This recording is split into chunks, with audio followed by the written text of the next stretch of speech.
દિવાળીની ઉજવણીને હવે ગણતરીના જ દિવસ બાકી છે ત્યારે વડોદરા શહેરમાં ખરીદીનો માહોલ જામ્યો છે। ખાસ કરીને મંગલ બજારમાં તહેવારની ખરીદી માટે નાગરિકોની ભારે ભીડ ઉમટી રહી છે। તહેવાર આવતા જ સમગ્ર શહેરમાં રોનક છવાઈ ગઈ છે।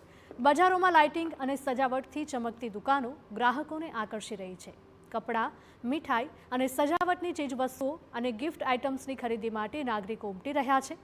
મહત્વનું છે કે વધતી ભીડને કારણે વિસ્તારોમાં ટ્રાફિકની સ્થિતિ પણ સર્જાઈ છે ત્યારે તંત્ર દ્વારા ટ્રાફિક વ્યવસ્થા માટે વધારાના કર્મચારીઓ તૈનાત કરવામાં આવ્યા। દિવાળીના તહેવારને હવે ગણતરીના દિવસો ગણાઈ રહ્યા છે ત્યારે વડોદરા શહેરની હાર્દ સમાન જે મુખ્ય માર્કેટ છે એ માર્કેટમાં ભીડનો માહોલ જોવા મળી રહ્યો છે। ગ્રાહકો વડોદરાના નગરજનો દિવાળીની ખરીદી કરવા માટે બજારમાં ઉમટી પડ્યા છે। વડોદરા શહેરની આ લહેરીપુરા વિસ્તારમાં આવેલી મંગળ બજારમાં હાજર છીએ કે જ્યાં આગળ વડોદરાના નગરજનો દિવાળીની ખરીદી કરવા માટે ઉમટી પડ્યા છે। બીજી તરફ દિવાળીના સમય દરમિયાન કોઈ પણ પ્રકારની ચોરીની કે અન્ય કોઈ ઘટનાઓ ના બને તે માટે પોલીસ વિભાગ દ્વારા પણ સતર્ક નજર રાખવામાં આવી રહી છે। ત્યારે આ સમગ્ર બાબતને લઈને હાલ જે રીતે જીએસટીના ભાવમાં ઘટાડો અને તેની સાથે સમગ્ર જે દિવાળીનો તહેવાર આવી રહ્યો છે તેની રોનક વડોદરાની માર્કેટમાં પણ જોવા મળી રહી છે।